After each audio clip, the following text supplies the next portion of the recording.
us remain standing as we affirm our faith. The gospel reading is Luke chapter 23, beginning with the 33rd verse. And when they came to the place which is called the Skull, there they crucified him and the criminals, one on the right and one on the left. And Jesus said, Father, forgive them, for they know not what they do. And they cast lots to divide his garments. And the people stood by watching, but the rulers scoffed at him, saying, He saved others, let him save himself, if he is the Christ of God, his chosen one. The soldiers also mocked him, coming up and offering him vinegar and saying, If you are the king of the Jews, save yourself. There was also an inscription over him, This is the King of the Jews. One of the criminals who were hanged railed at him, saying, Are you not the Christ? Save yourself and us.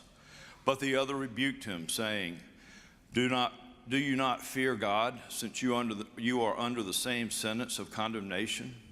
And we indeed justly, for we are receiving the due reward for our deeds. But this man has done nothing wrong. And he said, Jesus, remember me when you come into your kingdom. And he said to him, Truly, I say to you, today you will be with me in paradise. This is the word of God for the people of God.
That moment that we just sang has always been so moving to me.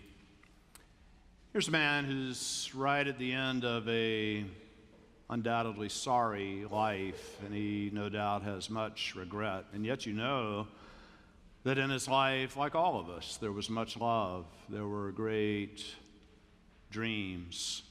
There were moments of great joy. He draws to the end, he reaches out to Jesus and says, Remember me. It's what we all want in our deepest selves, just some connection. We want some love. We want some mercy. We really want to be remembered.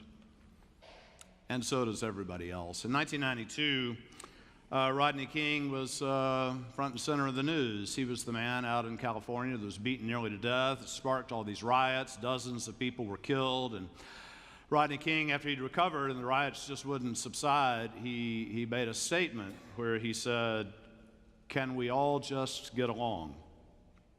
I mean, we're all stuck here for a while. Let's try to work it out. It's almost as if he's speaking to America today, right? Can we all just get along? One of the ways to get along is to understand who we are and who other people are. I'm reading a book. I thought I'd finish it last night, but I fell asleep. I think it was all the festivity of the Nathan Arledge wedding here. Just, oh my, that was amazing. And the book I'm reading, though it's a bestseller in the field of sociology does not have many bestsellers, I should say. And it's a book by a guy named Jonathan Haidt, and the title of it is The Righteous Mind. And what he does in this book is he compiles all kinds of studies from psychologists about why we believe the things that we do and why we have the political preferences that we do. And the amazing thing that comes out of all this is we get this wrong every time. I think, whatever it is that I think politically, and I'm so right. And all the facts are on my side, and all the logic is on my side. And those other people, their brains must have shut down. Something's just profoundly wrong with them. But They're actually thinking the same thing. And what the studies show is that where you are politically is not a matter of facts and reason and logic as much as you want to think it is. It's actually something subterranean in you, something underneath your known self. It might have been planted in you when you were less than 2 years old, and there's all this stuff in you. It's sort of the same kind of what Haidt uses is the idea that we think of a dog wagging his tail, and it turns out all the reasons and facts and logic that we have, that's just the tail. The dog wags the tail, and the dog is your emotional self. The dog are your intuitions, and whatever that is, then you find logic and facts to go with it, and you hear facts that are contrary to it. You just can't deal with that because you're still the dog. You came today hoping you'd be called a dog, I'm sure. It's the same thing we said back during our Emotionally Healthy Spirituality series. As Peter Scazzaro, who came to be with us from up in New York, he said your inner life is like an iceberg. And there's the tip of the iceberg that other people see and that you see and that you're aware of, but that's only a small fraction of yourself. The biggest part of yourself is like an iceberg. It's that part that's submerged under the water and other people don't see it. You often don't see it yourself. If you go to a psychiatrist, you learn a little bit about it, but you never get in touch with all that, all those subterranean, those feelings and darknesses, and it's why you react emotionally to all kinds of things in surprising ways, and it feels like it's not quite tamed down there. And that's actually the part that drives you. And you may hear that and you think, oh, that's good. That helps me understand those other people. But it's true of all of us. And it's the cause that we have to get along. Even Jesus on the cross said, they know not what they do. We don't really understand our inner selves and why we believe what we believe about politics and such things. Richard Rohr wrote about this. He recently commented on all the present evils and corruption and hating and frustration that's all going on in the country. And what he says is all of this, I hope you'll buy this, all of this is a symptom of the greatest disease facing humanity, and that is our profound sense of disconnection. Sin is thinking we are separate and superior to other people. But if you think you're better than anybody else, if you think you're smarter than anybody else, if you think you're superior to anybody else, then you are enslaved to your ego and what Richard Rohr says. Then you wind up with a God who takes sides and is angry. I just want to say to you, God doesn't take sides, and God most certainly is not angry. Let me say that again. God is not angry. There's a lot of anger down here, but God is not angry. It's what we see in the story of the crucifixion of Jesus. What we see is immense, unfathomable love. God entered into our mortal life, and on the cross, what he achieved for us there was forgiveness. And we get forgiveness wrong sometimes. We think that forgiveness is when God forgives us for those things we know that we did wrong, and we ask God, we apologize to God, then God forgives us. Actually, it's bigger than that. God looks at your submerged self that you're not even aware of, that darkness in you that drives you, and God even forgives all of that. God has mercy on your darkest, most mysterious self. And that's good for you, but God also has mercy on the darkest, submerged self of the other person, too. You see, Jesus comes to be king, and he's a different kind of king. He's not like any kind of king in the world. What kings do is they rule, they have power, but that's not really Jesus' game. Jesus comes, he doesn't have a palace that's a sumptuous building somewhere. His palace it's a lowly manger. Jesus doesn't ride a war stallion like Alexander or the great Julius Caesar, the great warriors through history, Napoleon. Jesus rides on a humble donkey. His entourage is not armed Roman soldiers, but it's just a bunch of clueless disciples who used to be fishing just a little while ago. It's sort of like the plot in The Lord of the Rings. I love Tolkien's Lord of the Rings, the books and the movies. And see, what happens in the story is there's the one ring of power. There's this ring, and all power is held by whoever holds that ring, and the ring falls into the hands of one of the hobbits named Frodo. If you know what hobbits are, these really short people, and they live in the Shire, and they don't really like to travel and get out much. They just kind of like to have their beer and stay home and kind of enjoy their life. But here Frodo comes upon this ring of power, and everybody else wants it. Everybody's trying to get that ring because they want to wield all power, either for evil or for good purposes. And what Frodo has this intuition that instead of, see, what Frodo could do is, I've just been a little hobbit all my life, but I could rule the world with this. But instead of keeping the ring of power, what he knows he has to do is he has to destroy it. Because as long as there's power, somebody gets crushed. As long as there's power, there is corruption. In the Lord of the Rings, there are always those who think, if I have the power, I won't be corrupt. But even the wise Gandalf knows that if I had that power, even I would become corrupt. Jesus' way is not the way of power. Jesus had all power, and he gives up that power to come down and to be humble, to love. That is what Jesus' kingdom is about. It's all about love. It's all about mercy. We have something we've learned in recent weeks is that we in the church have so much work to do in our city and in our world. Just staggers the mind. And we've got all kinds of stuff that's coming up to try to work on things. The Myers Park clergy are meeting with a lot of people trying to think, how do we help people figure out how to get along in our city? We have our 100K mission series. Well, all the stuff's coming, but I don't know about you. I just have this idea that God at this moment just wants us to take a break, to pause, and just to rest, have a little Sabbath. Aren't you exhausted by everything that's gone on in recent weeks? Aren't you weary of the news? Aren't you weary of the tension? Aren't you weary of the turmoil in your own gut? Isn't God asking us just to be still, to have a Sabbath, to turn off the TV, to turn off the phone, just to be quiet, just to rest, to know that God is God? And above all else, to be thankful. We get Thanksgiving wrong a lot of times. What we do at Thanksgiving, or we just miss it, it's so sad, is Thanksgiving Day comes and we're grateful that we're able to have so much food and that we live in such a fine home, and that I have such a wonderful job, and that I have this great spouse, and that I have my health, and we're thankful for all of these things, but we forget that those are the kinds of things that divide us from other people. Those are the kinds of things that invite us to think, I've done a little better than other people. I think Jesus invites us to be grateful for those things that everybody has good cause to be thankful for. So many examples. I preached a sermon, I remember this years ago when I was in Davidson. It was about this time of year, I'm sure, and I was preaching a sermon on gratitude, and the sermon was all about how we are great debtors to so many people.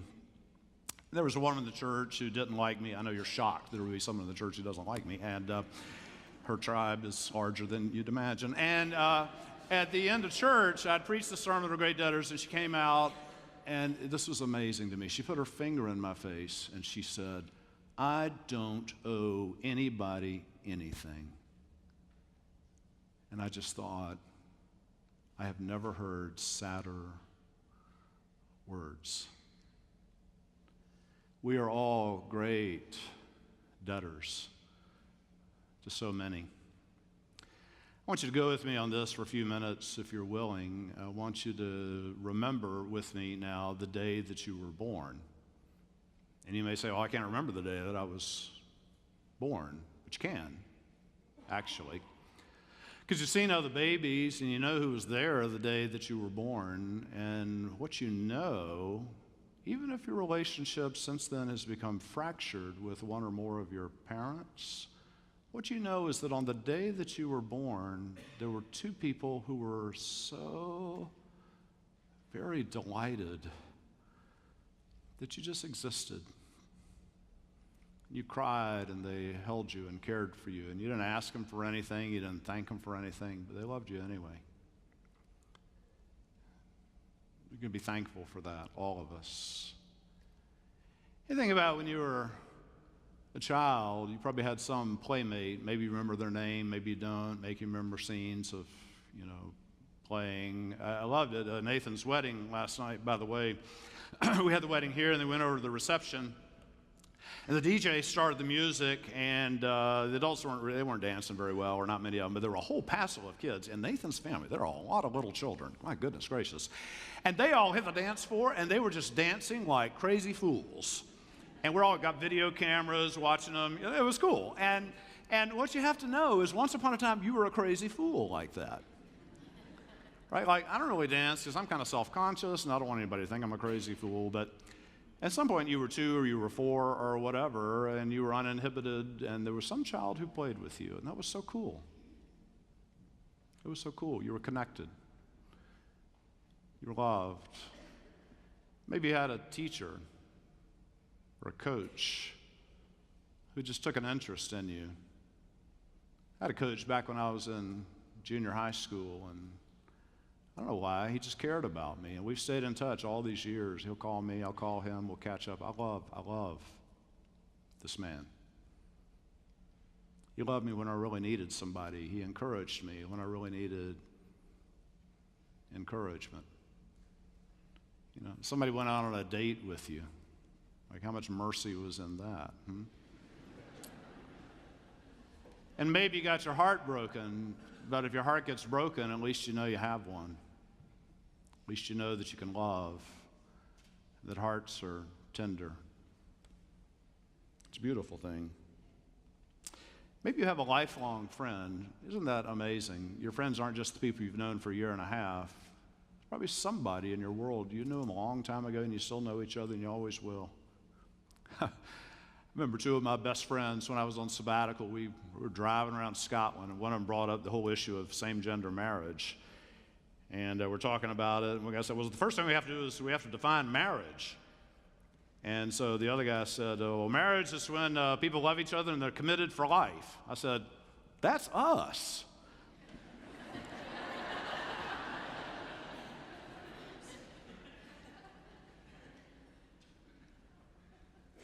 How wonderful. Lifelong friends, guys I met in college, still talk all the time. Something to be thankful for.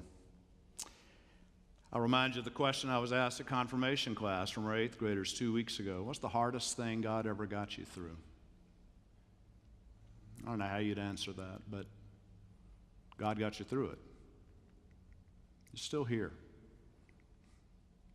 You're okay. Here's what. It's something to be thankful for.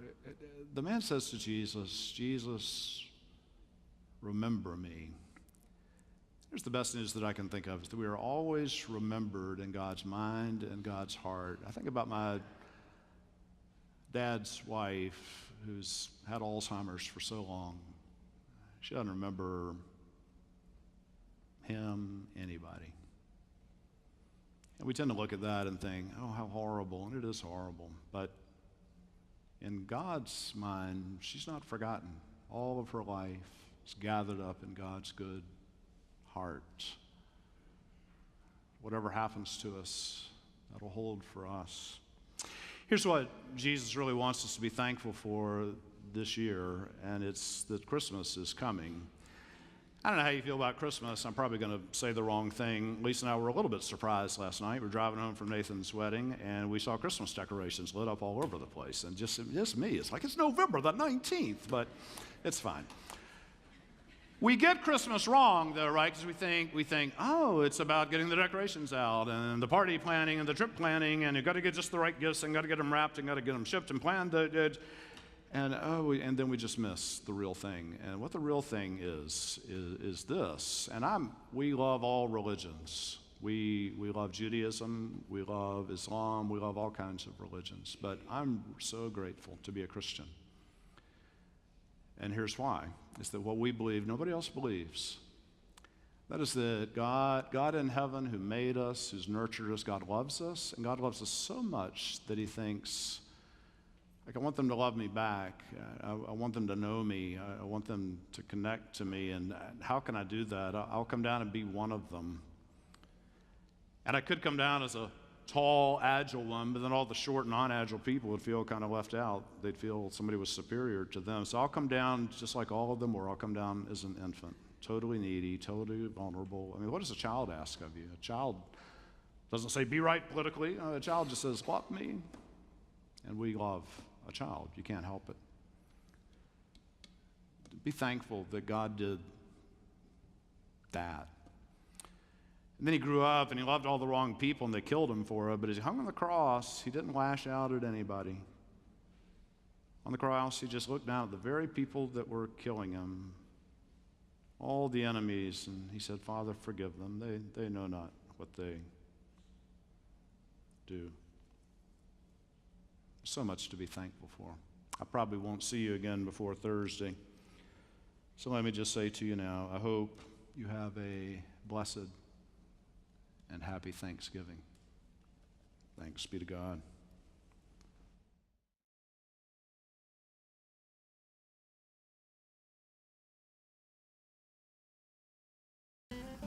Hey, thank you for watching, and we hope you got something out of that. If you have any feedback for us, any response that was helpful to you, we would love to hear that. Please let us know. And everything that we put out is free, and we want it to be that way, but if you're able and feel led to support the mission of our church or the cost of providing this online content, here's how to do so.